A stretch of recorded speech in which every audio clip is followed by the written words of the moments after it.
Hey guys, what's going on?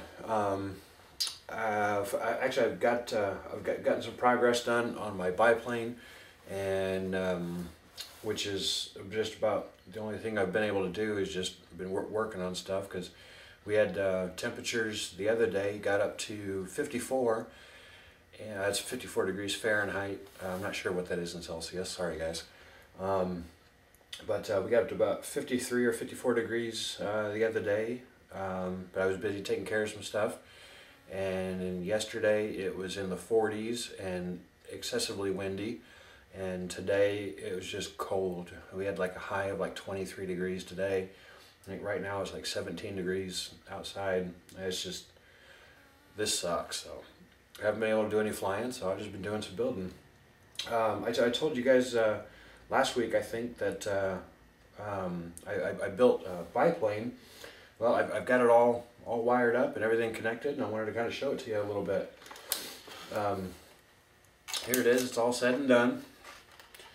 I'm going to see if I can reroute some of the battery wires so that they're not flopping around there. But this is oops, where's my cord? Here, this is what it looks like. My cross brace is in here. It's carbon fiber. It runs through the upper wing here, through the vertical stabilizer kind of deal there, and then gets hot glued here on the inside. There's hot glue on the outside there to keep it in place. And I did the same thing on the bottom. You know, it goes through the vertical stabilizer and up there. Did that on both sides. Made it incredibly rigid. Got the servos all installed.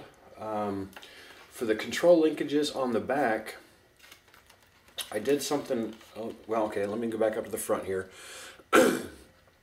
For my servos here on the front, I've got a couple of push rods that come back to control horns here, and then you'll see here I actually got some very cheap control horns at my hobby shop. I got 4 of them for like 99 cents, and what I did, see if I can get this up here. See that? It's a control horn that I laid sideways, and I cut a slot into the foam board this way, and then cut a little slot this way, and then pushed the control horn down into the foam board. Then hot glued that. I left the very last hole on the outside. Then on my to link the lower aileron to the upper aileron, I've got a clevis here that the push rod comes down into the clevis, and I used some thin CA glue and glued that together, and then I went over it again, the outside, with some hot glue. So that's kind of permanent, but that's okay, because this end is the important, and this is where the threaded end is, and it threads into this clevis, so I can make, you know, fine adjustments, you know, to make sure that both ailerons are, you know, trimmed where they're supposed to be. And you know, actually, the way they sit right now, I think I've got them turned, you know, just about to be the right way. So that's how I did that. Did that on both sides.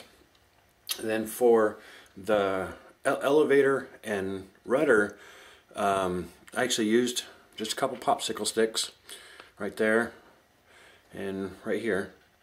And they actually go through here, like on the rudder, it goes from one side to the other, and on the elevator it goes from the top to the bottom, because I'm using a pull-pull system. And right here I've got the servo here for the elevator, and to connect the servo horn to the control arm back there, I actually used it's 25 pound test spider wire fishing line. It's very lightweight but very strong fishing line. I love using it when I'm out fishing. But I used that, and I took a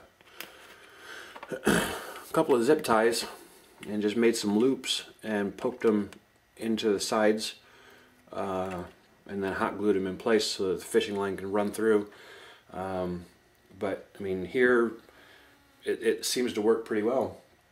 we'll see how it does when it flies. Hopefully we'll get some flying weather coming soon.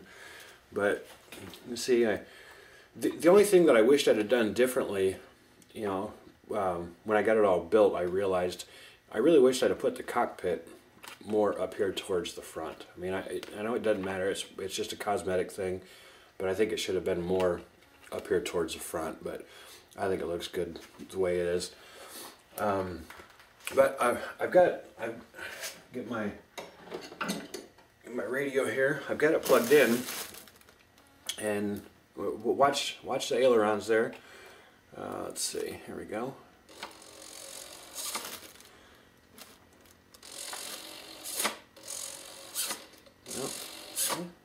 It moves the one.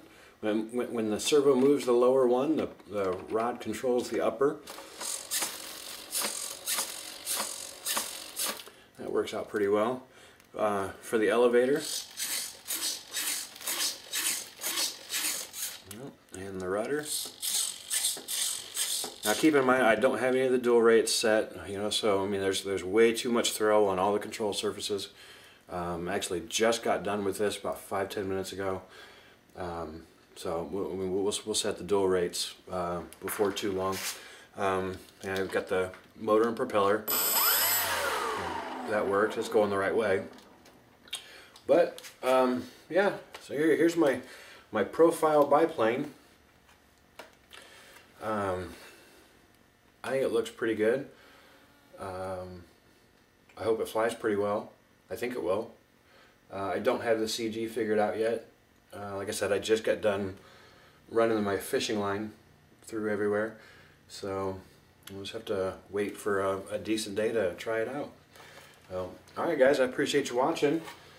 Let's set that down without tearing something up. There we go. Alright, we'll catch up with you guys later because it's cold out here in the garage. We'll see ya.